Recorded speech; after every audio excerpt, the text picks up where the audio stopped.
Welcome. My name is Gilad Berenstein, and thank you for joining us for another episode of the AI and Faith podcast.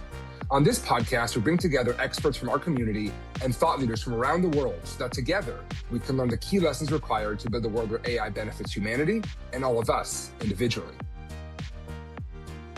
Like science and technology are not something alien to us. They're not something that come from outside of us and that impose itself on our humanity. They're actually something that emerges from our humanity. So that's the core role that I understand, is that this comes from us. It's part of our responsibility. It's part of our nature. It's part of who we are. We need to actually understand that, embrace it, adopt that if we are to use this and help move it in a positive direction. Throughout the history of our podcasts, we have touched on the concept of transhumanism several times and from several different perspectives, including a biological perspective, thinking about digital religions, and others. Today, we're going to approach this subject head-on and specifically dig into the many ways that AI and transhumanism are and are not compatible with faith, and specifically the Christian tradition.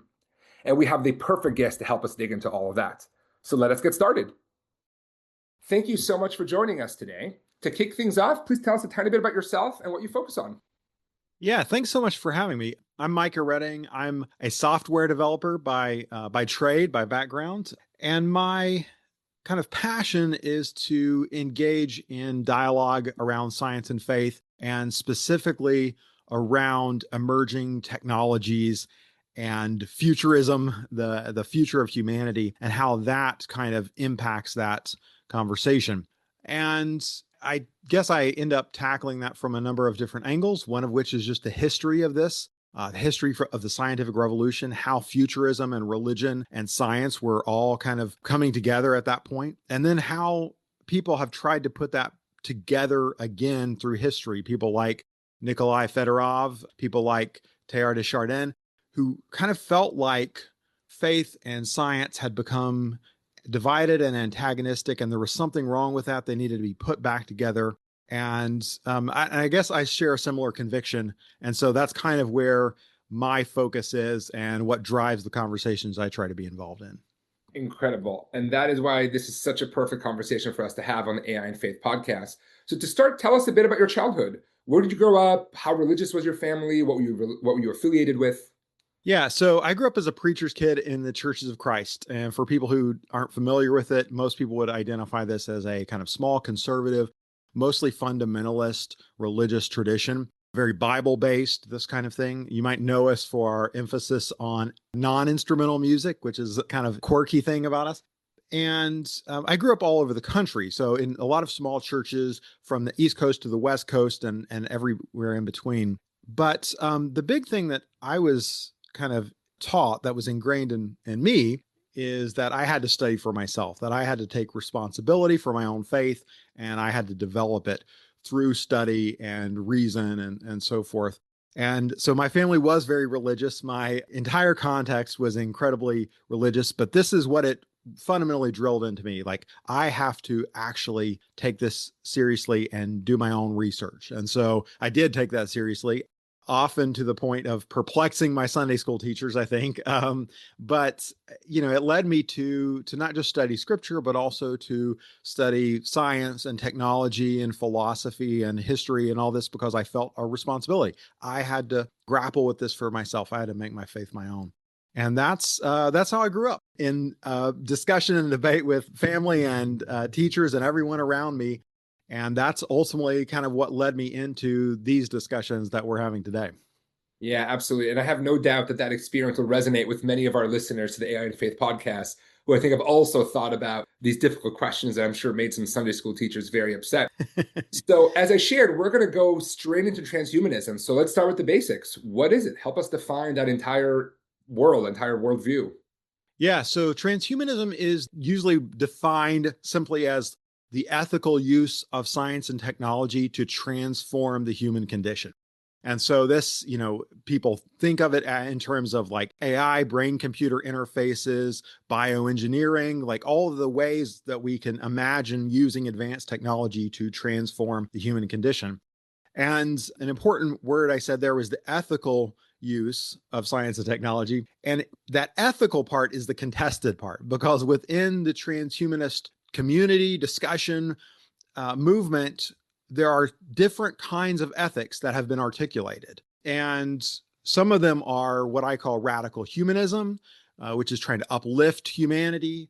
Some of them are radical individualism, where, just some, almost a supervillain kind of aesthetic of somebody trying to like lift themselves up above everyone else. And some of them are even what I would call radical environmentalism, where people like philosopher David Pearce are trying to re-engineer the whole biosphere to eliminate suffering and predation.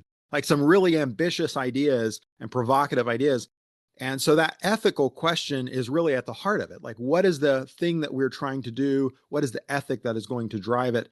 And that's the thing that's actually really the heart of the debate, discussion, dialogue in the transhumanist space. If we have these kinds of technologies, what are we going to do with them? Where are we going to use them? And where is that taking us? Yeah, absolutely. And in a sec, we'll dive into and how is that compatible or not compatible with our faith traditions. But before we do that, tell us about 2014. What happened? What did you do at that time? Sure. Yeah. So what happened in 2014 is the formation of the Christian Transhumanist Association. So my history with this went back to the mid 90s, basically, where in my own kind of faith journey, which I already mentioned, I also started encountering these secular transhumanist communities and engaging, since I saw that there was this kind of deep resonance in some of the concerns, some of the questions, some of the ambitions between my religious tradition and this secular transhumanist world. I was trying to sort of create a bridge, personally, like to have those dialogues, to bring those things back together. And that was very hard and very lonely in the 90s.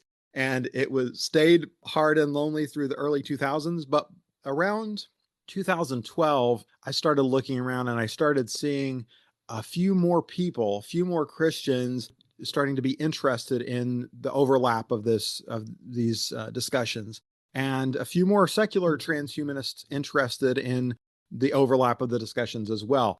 And so that began to form a small community in 2012 and 2013. And in 2014, we actually organized into the Christian Transhumanist Association and set about trying to, cultivate our community and cultivate that dialogue, and also to kind of be a presence in those transhumanist spaces. And so, very quickly we were brought into both kind of recognition in some of the larger transhumanist world, and also conflict with some prominent people in the secular transhumanist world, for reasons we can go into if you like. So that's where that kind of cultivated. And I guess I and others have been pursuing that for, the last decade.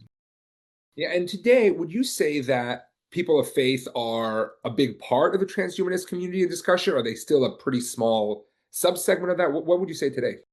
Yeah, I think if you talk to most self-identified transhumanists, you're likely to be talking to someone who identifies as secular or atheistic or something like this. That's certainly not entirely the case, but that is definitely a very significant portion.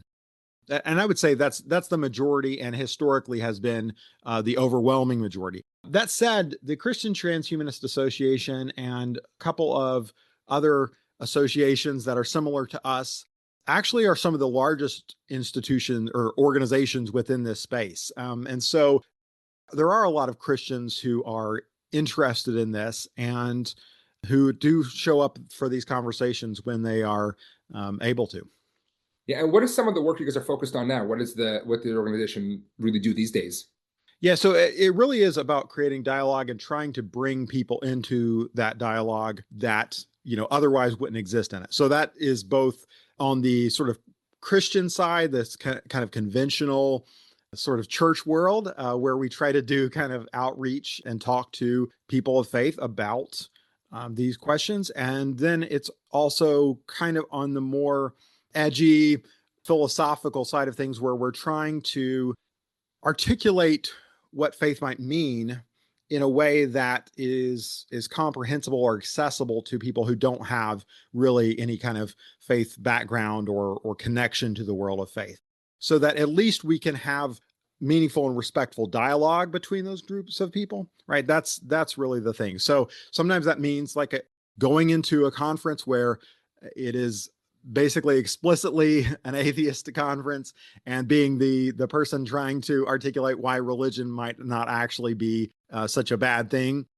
Or sometimes that's going into a very religious environment and trying to explain why maybe transhumanists and some of these secular thinkers in technology and science aren't such a bad thing either.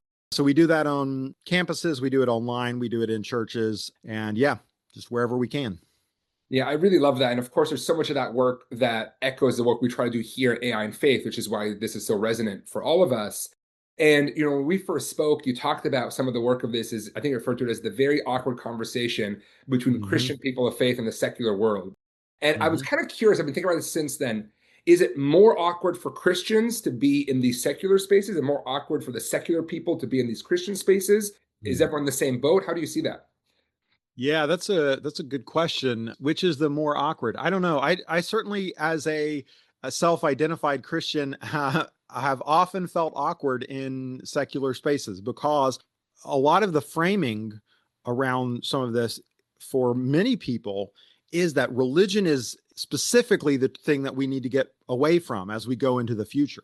Yeah. Right. So if we want progress, we want science, we want Yep. learning, we want education, we want enlightenment, then the thing we need to get rid of is religion. And so religion is kind of a boogeyman in some of these conversations. And Yeah. so being there while that position is kind of talked about and assumed, and then trying to, work on this other position is always a little interesting. It's Yeah. always a little interesting. At the same time, it's certainly people coming from the other end will have had similar experiences where they felt very out of place in Yeah. religious environments, right? That's a thing that lots of people have an experience of for real reasons, right? So I think it's difficult all the way around. In some of these religious spaces, you'll get everything from kind of polite dismissal to almost extreme conspiracy mongering, right? And you start talking about things like new AI, brain computer interfaces, all of this. There are people for whom that pattern matches to some kind of very evil plot to destroy humanity, to take over the world, to separate people from God, that kind of thing.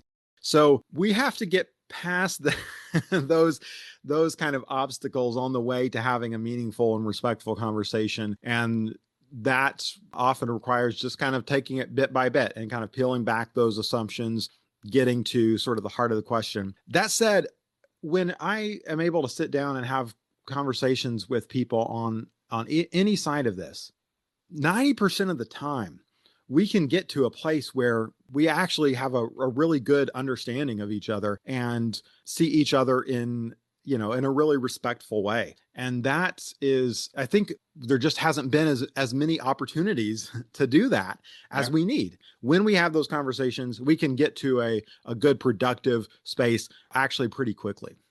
Yeah, absolutely. And as our audience all know, I'm a huge believer that the best chance we have of bringing AI into the world in a way that it's both pro humanity and pro human is by getting as many of us as possible in the same conversation and the same engagement.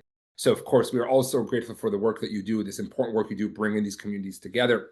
Now, I want to get a little bit deeper and talk a little more about the philosophy, the theology around transhumanism. So, how do you see the role of mankind in this world as kind of related to science and technology and all this kind of stuff? So for me, I like to keep things very simple. In the Christian narrative, the biblical narrative, I think everything basically starts on the first page. And so that's where I like to start. Genesis 1, first page of your Bible. What you have there is this really interesting account of God creating the world in this kind of beautiful and loving and caring way, by the way. And then that culminates with the creation of humanity, made to be a sort of creator and cultivator like God, and called to do the same kind of work. And so, right at the very beginning, you have this idea that humanity is supposed to cultivate and create life in the world, is supposed to help it flourish, help it to grow and develop in new ways that are part of that potential that God put into creation. This is our job as humans. This is our role as humans, is to help that process along. And that we're supposed to do it in imitation of the way that God Himself does creation, which is this caring, cultivating, engaged, delighted approach to things. And that historically has always been understood as calling us to science and technology. You can go back 2,000 years and people understand these passages in this way. Humans are scientific and technological creatures. We are creatures who shape our environment, and we can shape it for flourishing or we can shape it for destruction. And so we have this kind of ultimate responsibility to lean into that cultivating creative role and to steer away from this destructive death dealing role. And that's right at the beginning. So that's where I see, like, science and technology are not something alien to us. They're not something that come from outside of us and that impose itself on our humanity. They're actually something that emerges from our humanity. And we need to recognize that. It's not like some alien landed on Earth and gave us these new things. We made this stuff, yeah. And we have to take creative, generative responsibility for it. So that's the core role that I understand, is that this comes from us. It's part of our responsibility. It's part of our nature. It's part of who we are. We need to actually understand that, embrace it, adopt that if we are to use this and help move it in a positive direction. Yeah, absolutely. Now, as we think about kind of get a little deeper into transhumanism, what are some of the ideas that are popular within Christian transhumanist communities, things that they believe are wonderful, and maybe what are some things that we're fearful of or maybe even think have negative impacts on humanity? Ultimately, it's going to come down to things that help build up relationships, build up community, build up relationality, and things that destroy that or undercut it, right? And often it's the same technology that can be used for both.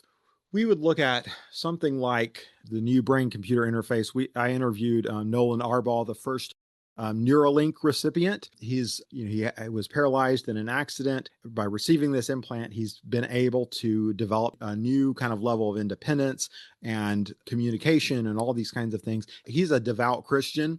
And so this is a blessing for him, right?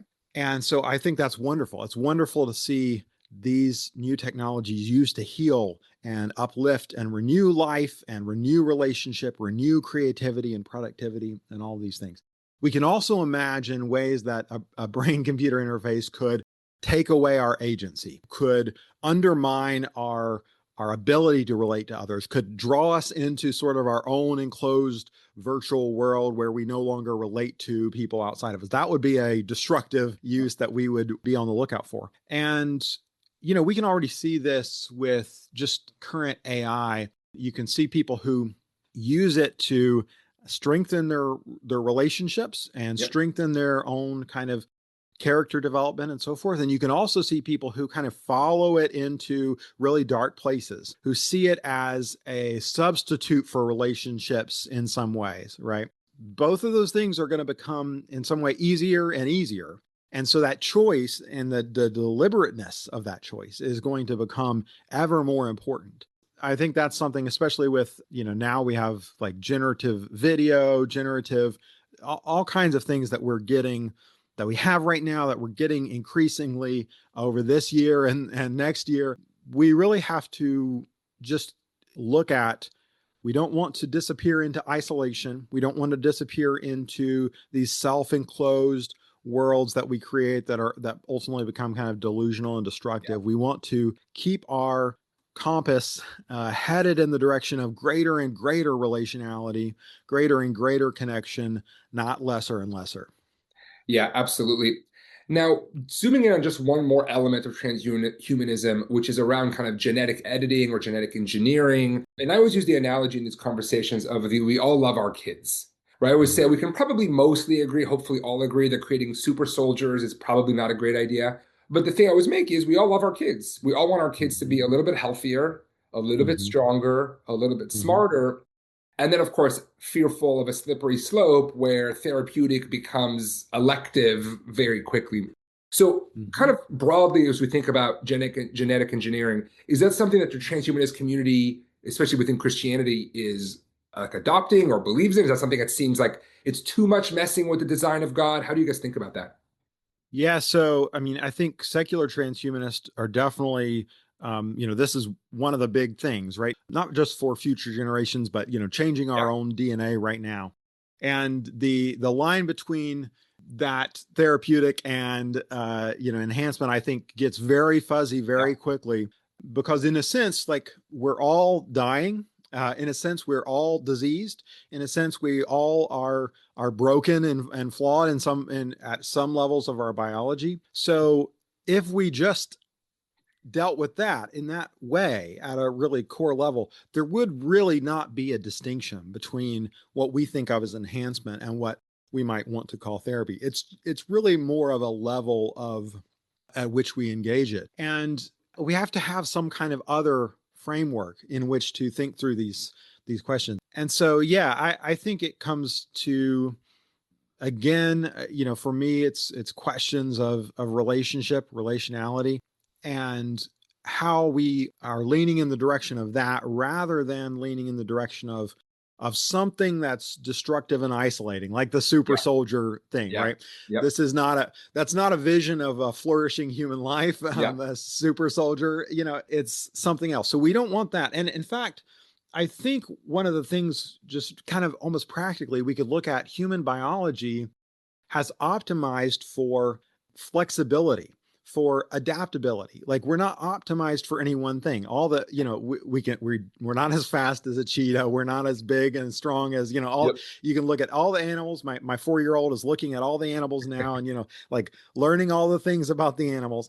We are not the pinnacle of any of these things if you just compare it to different creatures. What we are optimized for is that ability to adapt, the ability to find ourselves in new situations and help cultivate them for good, and our creativity. That's what it is. And so that's what I want to remain focused on, right? And so there's a lot of things where if you just picked out one thing like height, speed, even what most people might think of as intelligence, something like this, that wouldn't be the thing to optimize for, right? We want to optimize for relationship, for creativity, for the ability to adapt and transform and engage the material world. And so I think that leads us away from some of the really dystopian yeah, ideas about how to use things like gene editing. But I think we definitely keep it on the table as because it can heal and it yeah. can heal in profound ways. And that is a very important thing for the Christian faith. Like healing is really actually one of the central things. This has historically been understood. It's why we have hospitals named St. Thomas and so Yep. forth. Healing is really central. So we don't want to take any tools off the table. We want to make sure that they are aimed in the direction of healing and cultivating life. Yeah, absolutely. And that same commitment to healing and then the challenges that brings it are also shared in Judaism, where Mm-hmm. pikuach nefesh, the commandment to preserve and protect the soul and the life of an individual, is held up as one of the most important commandments. We're allowed to break basically every command, whether it's Shabbat or Kashrut, or I don't know Mm-hmm. how Kashrut implies there, but we're allowed to break almost any commandment if it's saving someone's life or someone's health on the line. Mm-hmm. And I'm curious if the concept of the image of God is helpful or Mm-hmm. maybe less than helpful in these conversations, because you could see that concept being used in either direction of we are already in the image of God and thus sort of as perfect as we can get, versus the view you shared earlier about like, God made us Mm-hmm. creators and adapters. So how do you think about the concept of image of God? Is that helpful or not helpful here? Yeah, I find it very helpful because it puts relationality and creativity right at the center, right? Image of God. So, like, there's a relationship already implied in that. And then what does that mean in the context again of Genesis 1? The only thing we understand about God at on that first page is that God is a creator Yeah. and cultivator of life. So that's what it means in that context to be made in the image of God. It means we are made to be creators and cultivators of life. And I think that when we keep that in mind, then that really is like a profound and powerful North Star. And it's a profound way of understanding scripture. Like Jesus says this himself. He says, love your enemies because he says, God sends his rain on the just and the unjust. God loves his enemies, and you are supposed to be in the image of God. You are supposed to be children of God. So you need to do the same thing. That's your ethical calling as well. And so that calling to bless is right at the heart of that. Now we get off track when we get some kind of idea, which I would say is out of sync with the Christian tradition, but like some kind of idea that the image of God means a certain number of chromosomes or a certain number like of fingers or something like that. That's not it. So we need to be really careful that we don't effectively do a kind of idolatry by thinking the image of God is something about ourselves that is actually different from this creative and relational nature, right? The image of God is not what the gene is on this place in the chromosome or whatever. That's not it. It's our ability to create and relate to others. And I think, you speak about the Jewish tradition as well. I think the Abrahamic traditions can look at the call of Abraham, which Abraham is called to be a people to bless all peoples. He's called to form a people, that's their core identity, essentially. Like they're not essentially dissolved into nothingness. They have an identity, but that identity is in how they bless others, how they bless even those who are not part of that identity. And I think that's core to the biblical story as well. And so those are two things that I think, you need to keep right at the center of how we are thinking about this. We are made to be creators. We are made to be cultivators. We are made and called to bless the world. That's the role. Anything where we get caught up in something else is ultimately going to steer us wrong, I think. Yeah, I really love that framing of us being in the image of God, not as physical beings, but in what we're supposed to prioritize in this world. I think it's a beautiful image.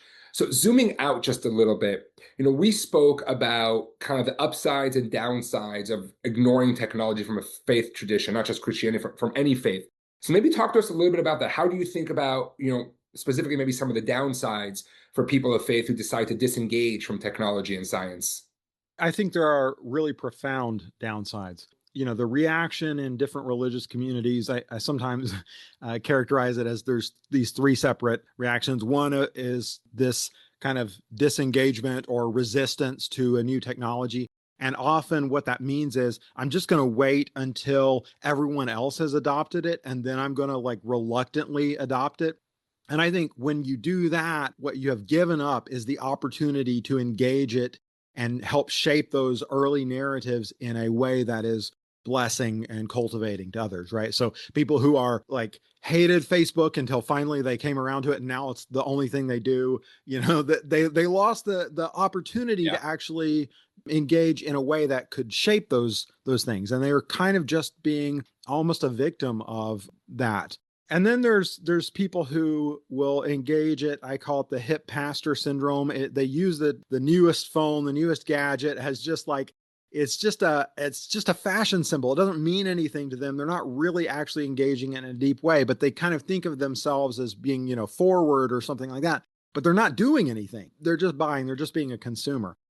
The third thing is where you actually try to engage in a deep way, a deep, meaningful way with the new things that are coming, and both shape them and ourselves and the communities around them to make the best use of them that we can, and to cultivate character at the scale of a community that can actually handle these and use them well.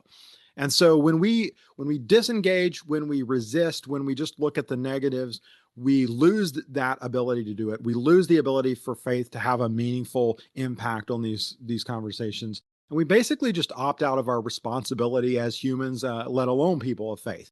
And so I think it's really destructive. It's really destructive to our faith communities when we do that, because then we're ultimately shaped by somebody else and by somebody else's kind of vision of what this technology can be used for. Yeah, absolutely. And needless to say, that resonates perfectly with what we're trying to do at AI and Faith, and introduce the lessons and the wisdom of the world's great religions to those building AI and bringing it into our world. So I completely align with that view, and I'm sure our community does as well.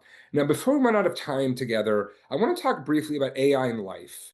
And there's this paradigm that we spoke about before about kind of life 1.0, 2.0, and 3.0, and these kind of Mhm. changes. So maybe you can help share with our audience how people think about these kind of evolution of life, and then maybe how Yeah. your own Christian faith reflects on that. Yeah, so this is from Max Tegmark, who's a physicist and has been deeply engaged in the conversations around AI. So he lays out this kind of three-stage framework. And so life 1.0 is kind of bacteria. It's fixed software and fixed hardware is one way to think of it. Its behavior is fixed and its physicality is fixed. There's really no change in the course of its life, right? The only change you ever see is like from generation to generation. And so Life 2.0 is what you might think of as fixed hardware, but dynamic software. And this would be like humans. So we mostly have the same body for, most of our lives. After we kind of mature, from that time till we enter old age and die, like not a lot changes about our bodies. They're pretty fixed. We can't really do anything to change a lot of the parameters, right? And this is obviously like a lot of people are, have historically been very frustrated with this, right? Like our bodies are not really malleable to our desires or what we aspire to and that kind of thing. But our minds are, right? We often learn profound new things and we can keep growing and learning throughout our lives. We can change in profound ways. So we have this fixed hardware, but dynamic software. And that's Life 2.0 in Tegmark's view. And then he talks about Life 3.0. And that's the life that is coming in his view, which is dynamic software and dynamic hardware. So it's where not only the mind is able to dynamically grow and adapt and change, but also the body, the physicality. And so AI might be this, right? Like an AI that's in a robot body can transform that robot body. You could upgrade it. You can, there's all kinds of ways that an AI might change over the course of its existence, change its physicality. And I think it's a really helpful way for thinking about what's actually going on as we look at a world of prospective, AGI or super intelligent AI or whatever. Like, what's the actual transition? We've had these adaptive minds all along, but now we're talking about being able to creatures that can adapt their physicality. Yeah, so that's the basic framework that he brings to the table. And I think in some ways it helps us be a little more realistic about AI. In some ways, what we're talking about changing when we get an AI is like, oh, we could just like add some more RAM or something like that. It's not actually that dramatic of a difference. It just runs faster. It has a little bit more powerful processor, something like that. At the same time, we can think about how those things could compound to be much bigger changes. If you can run the same, intelligent process 1,000 times faster using a better hardware platform, something like that, then that could change things too. So anyway, this has some interesting resonances for me with the Christian kind of narrative. There's a passage in the New Testament, 1 Corinthians 15, where St. Paul wrestles with the future of life. And he's trying to explain or articulate what he thinks the future of human life is actually like. And he talks about this term, a soul body and a spirit body, or a natural body and a spiritual body. The translations render it differently. And it's very hard to understand what he's talking about. But I think what he's saying is essentially this: we know our minds are adaptive. We know our minds can transform. That's, spiritual transformation. In the future, our physicality itself may become able to adapt in a similar way and become malleable, to our minds, right? To these creative processes that are going on inside our minds. And so we ourselves might transform physically in ways that haven't been possible before, right? And that itself, I think, is something for Christians to wrestle with, because it talks about that continuity and also the discontinuities. As Paul sees it, Paul can imagine a very radically different future that in some ways he will still connect to this progression through of spiritual transformation all the way back to the image of God. This is one kind of singular narrative as he sees it. Yeah, absolutely. And there's a lot more for us to dig in on this in the future. And I always think about the fact that, we are embodied, and that for us humans, there is no separating the soul, the consciousness from our hardware, at least for now. Who knows what future Hmm. technology will bring? And it's really, really interesting to think about the fact that AI is by definition not embodied. It could be in these servers today, it might be in a robot. The robot might be able to Hmm. shed its physical Hmm. body and adopt a Hmm. new, better physical body. There's a lot of Hmm. questions about how does that change our view of kind of our embodied nature as humans and how we interact with these AIs that are coming for us. And we'll have to pick that up another day. Because before we run out Hmm. of time, I do really want to ask you a little bit about your own personal AI use within your own personal faith.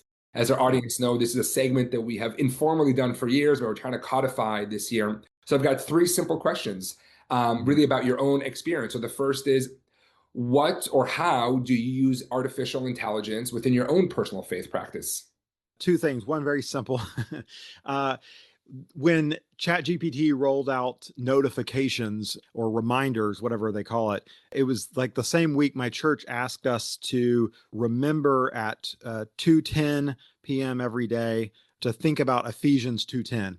And so the first reminder I ever set with ChatGPT, which still hits me every day at 2:10, is that. Like I put that as first thing. So AI is always reminding me to think about Ephesians 2:10, which I would say is a very Christian transhumanist verse. It says, "We were created to do good works, which God prepared in advance for us to do." It's a kind of very beautiful verse about that God is a creator and we are called to be creators as well. This is something we do not out of obligation, but because this is our calling, our identity.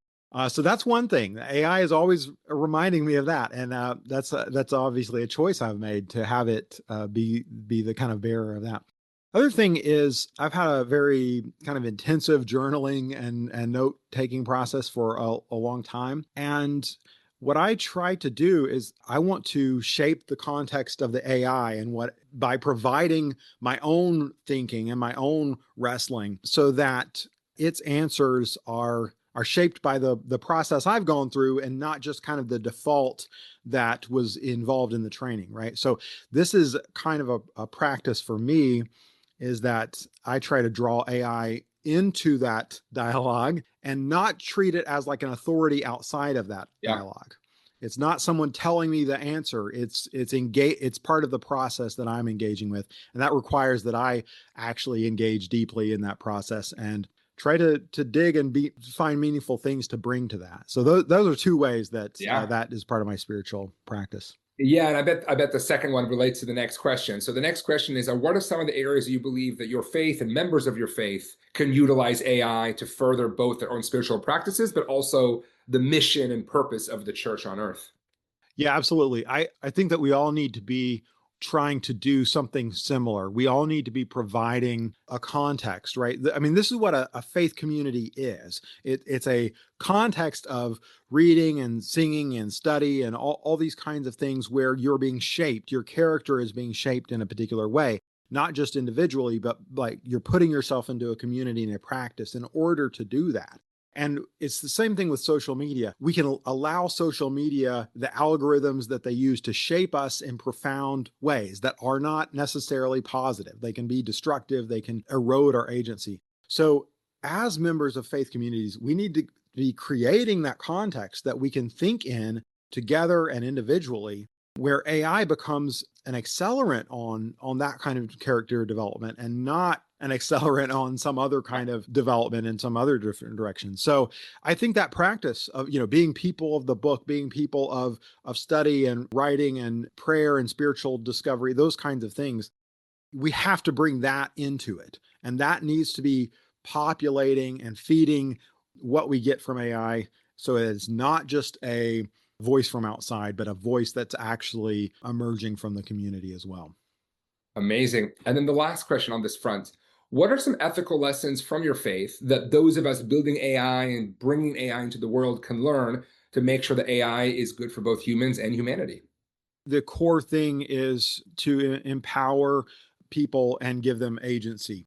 And that is something that's endangered at every level, Yeah. right? Not just because the AI might go rogue or go bad or something like this, but also like more subtle things like can the users of this provide their own context? Can they take what they've created with them when they go to something else? Or are they trapped within a particular ecosystem? Are they disempowered where they are just consumers and not able to really meaningfully create, all the way to things like if only the big companies or only the governments have access to these tools. I think that's a very bad future. So we really want to, it has its own risks as well, but we really need to empower people to use this in an agentic way and not think we can have a situation where a benevolent overlord, a benevolent government, a benevolent corporation is going to steer this in the right direction for all our good. Like, that's not a healthy place. With all the risks, we have to focus on how do you uplift and empower everyone who's using this to use it for themselves and not just as a sort of drip-fed consumer of the latest thing. Absolutely. That was really incredible. And I'm so grateful that you joined us today. And I'm so grateful for the work you're doing in our world, because it is such important work as the acceleration of these changes only continues to grow. Now, before I let you go, I've got 2 lightning round questions, 15 seconds apiece. Okay. And the first one is, what is one of your favorite AI tools that you use in your daily life? So right now it's Claude. I'm using Claude Code right now, and I'm using that for a lot of stuff, including journaling. So not just writing code, but actually working with my journal. I love that. And then the last question, where do you want to visit this year? Whether on vacation or a business trip, what's a place in the world you want to visit?